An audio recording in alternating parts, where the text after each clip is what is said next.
নমস্কার বন্ধুরা, কেমন আছেন সবাই? একটা নতুন ভিডিওতে সবাইকে স্বাগত জানাই।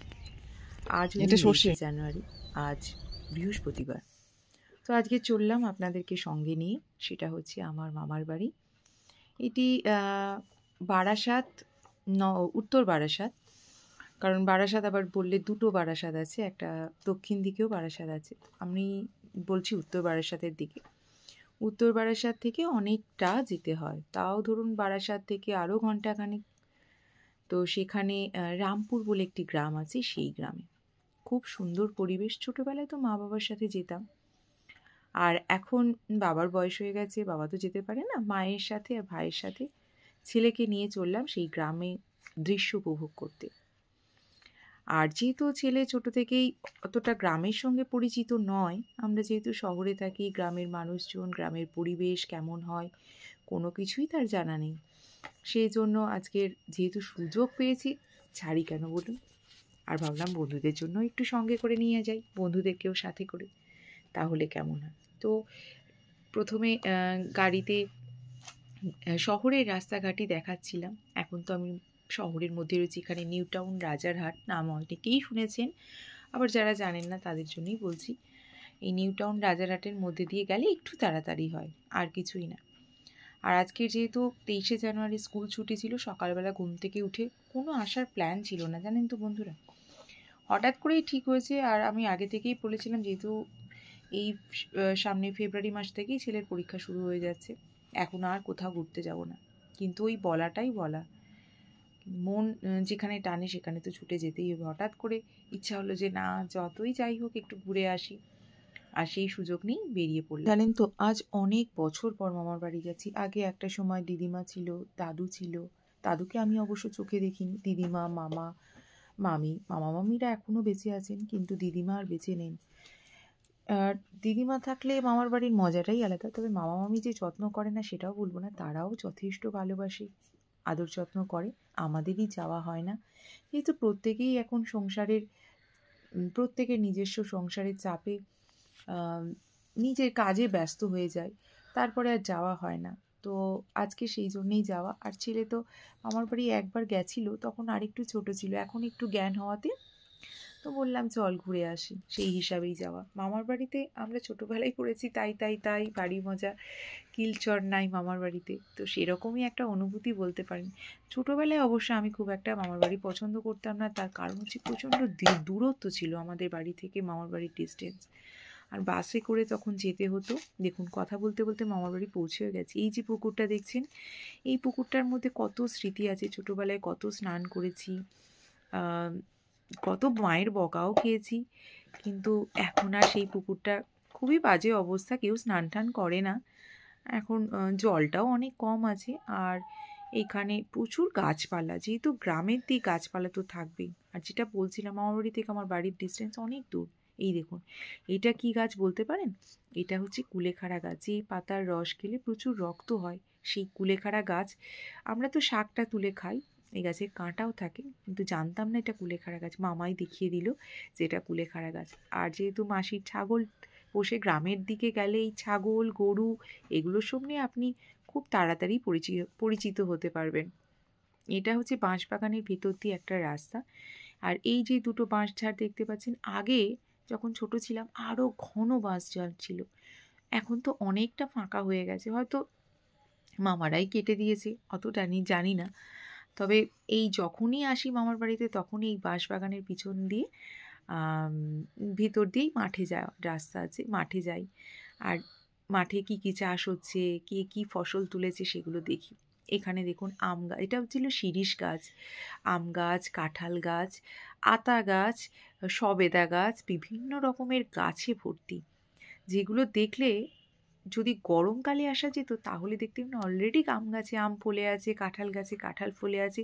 যেহেতু এখন শীতকাল, সেহেতু ফলনটা নেই, কিন্তু গাছগুলো খুবই সুন্দর। আর চতুর্দিকে ঘন জঙ্গলের মতো হয়ে আছে। ছেলের অবস্থা দেখুন, ঘেমে নিয়ে স্নান, ওই যে উঁচু নিচু জায়গা থেকে হাঁটছে, তাতেই তার অবস্থা খারাপ হয়ে গেছে। তো ওর গা থেকে ওই মোটা যে সোয়েটার মতন পড়েছিল সেটাকে খুলে দিলাম। প্রথমত আসতে ভয় পাচ্ছিল, কারণ আমরাও যেমন ছোটোবেলায় শুনেছিলাম বাঁশবাগানে ভূত থাকে, মা বলতো এই ওদিকে যাস না, বাঁশবাগানে ভূত থাকে। ও সেই গল্প শুনেছে, সেই গল্প শোনাতেই ওরও মনে হয় যে বাঁশবাগানে মনে হয় কোথাও ভূত থাকে। তো প্রথমে আসতে চাইছিল না, ওকে জোর জবরদস্তি করেই আনা হয়েছে। আর এই ক্ষেতটা হচ্ছে আলু চাষ করা হয়েছে, প্রচুর আলু মনে হয় হয়েছে, আমরা বলতে পারবো না, কারণ আলু তো মাটির নিচে হয়, কিন্তু গাছগুলো দেখে মনে হচ্ছে আলু তো খুবই হয়েছে। আর একটু এগিয়ে যেতেই দেখলাম দুধারে সর্ষে চাষ করা হয়েছে, প্রচুর সুন্দর সর্ষে ফুল। তার সাথে সাথে কিছু কিছু জায়গায় আবার সর্ষের ফলন তো হয়েইছে, আর সর্ষে মানে আর একটু হলে পেকেও যাবে, পাকার সময় হয়ে গেছে। দেখছেন চতুর্দিকে সর্ষে ক্ষেত। এই গাছগুলো হচ্ছে পটল গাছ। আমিও সব গাছ খুব ভালো চিনি না, ভাই ছিল, মামা ছিল, সবাই ওরা বলে বলে দিচ্ছে, আর আমি ওই গাছগুলোকে দেখছি। পটল গাছগুলো একটু ফাঁকা ফাঁকা রয়েছে, সবে যেহেতু চাষ করা হচ্ছে, এখনও পটলের ফলন হয়নি। আর এটা তো সবাই চিনতে পারছেন খুব সুন্দর বাঁধাকপি, তবে এখন ম্যাক্সিমাম চাষ উঠে মানে শেষের দিকে। বাঁধাকপি বলুন, ফুলকপি বলুন, এগুলো সব হয়ে গেছে, এবার গরমের ফসল হবে তৈরি করা। তবু ওই ধারে ধারে যে কটা আছে ফুলকপি বাঁধাকপি দেখে ছেলে তো আনন্দে আত্মহারা, কারণ এগুলো বইতে পড়েছে বা বাজার থেকে দাদু কিনে আনে, সেগুলো হাত দিয়ে দেখে। কিন্তু এরকম মাঠের মধ্যে হয়ে আছে আর সেটায় হাত দেবে না, এটা কখনো হতে পারে? আর এই সারা ক্ষেত ধরে পটলের চাষ হয়েছে। পটল যখন হবে, সবে চাষ হয়েছে তো, তখন ভালো দাম পাওয়ার আশায় চাষিরা একটু তাড়াতাড়ি ফসল বুনেছেন। আর এদিকে দেখুন সর্ষেগুলো অলরেডি ফুলগুলো হয়ে গেছে, মোটা মোটা সর্ষে হয়ে গেছে। এটা বেগুন গাছের চাষ, প্রচুর বেগুনও হয়ে আছে। যেহেতু বেগুন গাছের ভেতরে প্রচুর কাঁটা থাকে, সেই জন্য কাছ থেকে আপনাদের জন্য তোলা হলো না, দূর থেকে। কিন্তু এই পাতার ফাঁকে ফাঁকে, ক্যামেরায় হয়তো অতটা ওঠেনি, পাতার ফাঁকে ফাঁকে প্রচুর বেগুন গাছ, বেগুন হয়েও আছে। আরও একটু এগিয়ে আল ধরে এগিয়ে যেতে হবে, কারণ এখানে পড়ে যাওয়ারও একটু ভয় আছে, কারণ আল দিয়ে তো জল দেওয়া হয়, আর সেখানে পাইপটাও রয়েছে, একটু ভেজা ভেজা রয়েছে। এই লাল লাল যে সামনের গাছগুলো দেখতে পাচ্ছেন, এগুলো হচ্ছে বিট গাছ। এই বিট গাছেও বিট তো মাটির তলাতেই হয়, সেই জন্য বলতে পারবো না কীরকম পরিমাণে। যেহেতু আমার মামাদের জমি নয় এগুলো, সেহেতু আমি এগুলোতে হাত মানে তুলে দেখাচ্ছি না আপনাদেরকে, লোকের জমি। আর এখানে হচ্ছে ব্রোকলি চাষ। এখন আগে মামার বাড়িতে ব্রোকলি চাষ খুব একটা হতো না, কিন্তু এখন দেখছি ব্রোকলি চাষটাও হচ্ছে, যেহেতু চাষিরা ব্রোকলির ভালো দাম পায়। এখানে পেঁয়াজকলি, রসুন গাছও আছে।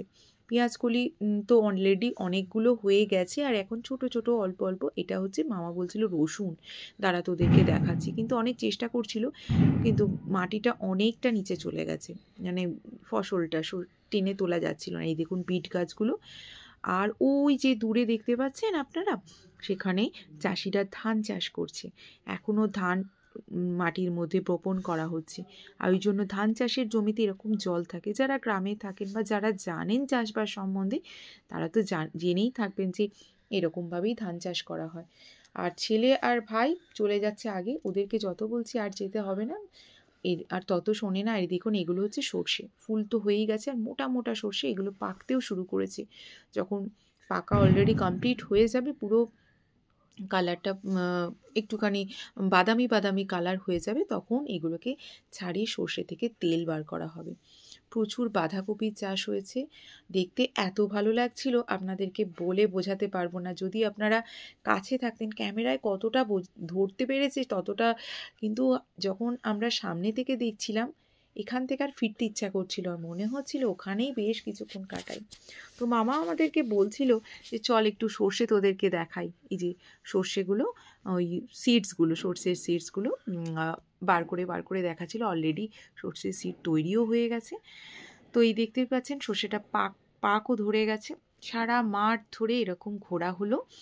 পেঁয়াজকলি গাছ, রসুন গাছ, আদা গাছ, গাজর গাছও দেখেছি। তো এই গাছগুলো তো দেখা হয় না। এটা হচ্ছে বিট গাছ। তো অনেক গাছই তো আপনাদেরকে দেখালাম আর নিজেও দেখলাম। এটা ছোটোবেলায় খুবই আশা হতো। আর এখানে ওই যত দূরে তাকাবেন, দূরে প্রচুর চাষবাস হচ্ছে, আর ওই দূরে ইট ভাটা আছে, সেখানে ইট তৈরি হয়। এই দেখুন একটা জিনিস দেখাচ্ছি আপনাদেরকে, এটা হচ্ছে পটল গাছে অলরেডি পটল ধরেও গেছে। আর ফুলকপি তো আগে দেখেছেন, কিন্তু আসার পথে এবার বাড়ি ফিরে যাচ্ছি আর কি। এত ভালো লাগছিল নিজের হাতে, তবে এগুলো দেখতেই বেশি ভালো লাগে, আর তুললে তো নিজের হাতে তুলতে তো আরও ভালো লাগে, কিন্তু লোকের জমি তো, সেই জন্য কেউ হাত পাত দেয়নি। এবার আবার নিজের গন্তব্যস্থলে যাওয়া। তো ছেলে তো অনেক দিনই ধরে বায়না করছিল, যেহেতু ওর অনেক বন্ধুবান্ধব এখানে আছে। এখানে তো খেলার সাথী পায় না, একাই সারাক্ষণ বাড়িতে বসে থাকে। আর ওখানে গেলে প্রচুর বাচ্চা টাচ্চা আছে, তাদের সাথে খেলাধুলা করে ভীষণ আনন্দ পায়। তবে খেলতে এখনও ভালোভাবে শেখেনি, সবাই দৌড়াদৌড়ি করছে আর ও যতটা পারছে নিজেকে সেভ করে করে দূরে সরিয়ে রাখছে। কিন্তু এরা দেখুন কি সুন্দর নিজেদের মধ্যে খেলছে। এ থেকে বেরিয়েছিলাম 12:30 নাগাদ, ওখানে মোটামুটি পৌঁছাতে 2:30 মতো বেজে গেছিলো। রাস্তা প্রচুর জ্যাম ছিল। ওখানে পৌঁছানোর পরে আমরা চলে গেছিলাম মাঠে, ওই 3টে 3:30। আর এখন যেহেতু গ্রামের দিকে এখনও ঠান্ডাটা কিন্তু প্রচুর আছে। এখন আমাদের কলকাতার দিকে কিন্তু ঠান্ডা একদমই নেই, ঠান্ডাটা চলে যাচ্ছে। কিন্তু ওদের ওখানে বেশ ঠান্ডা, যেহেতু বাচ্চারা খেলছে ওদের ঘাম দিচ্ছে। কিন্তু আমার তো ভীষণ ঠান্ডা লাগছিলো। আর এখন বিকেল হয়ে এসছে, এরপরেই সন্ধে নেমে যাবে। আর ছাগলরা খাচ্ছে আর তার সাথে সাথে ও খেলছে। তো এইভাবেই বাচ্চাগুলোর সাথে দেখা করার জন্য অনেক দিনই ধরে বলছিল মা ওদের সাথে খেলবো, এ করবো। ওর জন্যেই বিশেষ করে যাওয়া। অনেকটা সময় আর একটু ভালো হতো যদি অনেকটা সময় ও কাটাতে পারতো ওদের সাথে, যদি সকাল সকাল বেরিয়ে যাওয়া হতো, একদম ওখানে 9টা-10টার মধ্যে পৌঁছে যাওয়া হতো। তারপর সারাদিন ও ওদের সাথেই খেলাধুলা করতো, আবার বিকেলবেলা আমরা চলে আসতাম। যেহেতু আজ তার পরের দিন মানে 23শে জানুয়ারি তো ওদের ছুটি ছিল, কিন্তু 24 তারিখে তো ওদের স্কুল ছিল। দেখুন ওকে সমস্ত বাচ্চারা ঠান্ডার শীতের জামা পরেছে, ও তো সেই হিসাবে ওকেও পরালাম, কিন্তু এত ঘাম দিচ্ছে, ঘামতে শুরু করেছে। তাও পরিয়েছিলাম কিছুক্ষণ পরে খুলে দিয়েছি। একটা রাত থাকলে বোধহয় আরও একটু মজা করতো। যাই হোক, এইভাবেই সময়টা কাটালো, খুব মজাও করেছে। বাড়ি এসে প্রত্যেককে বলেছে আমার খুব ভালো লেগেছে, এবং সেটা চোখে মুখেই বোঝা যাচ্ছিল। আর ওর জন্যেই যাওয়া। এই ছাগলটা কন্টিনিউ খুব সুন্দর করে এই গাছটার উপরে ব্যালেন্স করে খুব সুন্দর করে নিজেকে ও একা একা মতন খেলছিল। সেটা যখন আমি তুলতে গেছিলাম তখন হয়নি। আর এই ছাগলটার প্রচণ্ড ব্যালেন্স আছে, একটু পরেই আমি আপনাদেরকে ভিডিও করে দেখাবো। সে দুটো পায়ে কতক্ষণ ধরে নিজে থেকে দাঁড়িয়ে থাকে। আর এতটাই মিশুকে এই ছাগল, যে যাচ্ছে তার গায়ের ওপর উঠছে তাকে আদর করার জন্য, ওকে একটুখানি আদর করার জন্য। এবার ভাই ওকে দেখাচ্ছিল যে ওর ব্যালেন্স কতটা হয়ে গেছে দেখুন। ও এরকম দুটো পায়ে এরকম হাত দিলেই ও দুটো পায়ে এরকম লম্বা হয়ে দাঁড়িয়ে থাকে। এটা দেখতে খুব ভালো লাগছিল। সাধারণত গ্রামের দিকে এই বডি ফিটনেসটা মনে হয় শুধু মানুষের না, পশু পাখি সবার মধ্যেই আছে। যেহেতু ওরা মাটির সাথে টাচ, আর আমরা তো সারাক্ষণ জুতো পরেই হাঁটা চলা করি। এখানে বাচ্চারা পর্যন্ত খালি পায়ে হাঁটা চলা করে। তো যাই হোক, এই বাচ্চাটা এবার দেখাচ্ছে মামার ছেলে, ও দেখাচ্ছে এবার আমি করব। যাই হোক, অনেকটা সময় হয়ে গেছে, এবার আমরা ঘরের দিকে যাব। এবার কি সন্ধেই হচ্ছে, খাওয়া দাওয়া করে তারপরে আবার রাতের দিকে বাড়ি ফিরেছি। ছেলে এবার চলে গেছে ছাদে, ছাদ থেকে অতটা ভালো দেখা যাচ্ছে না। এখানেই শেষ করছি। কেমন হয়েছে অবশ্যই জানাবেন। সবাই খুব ভালো থাকুন।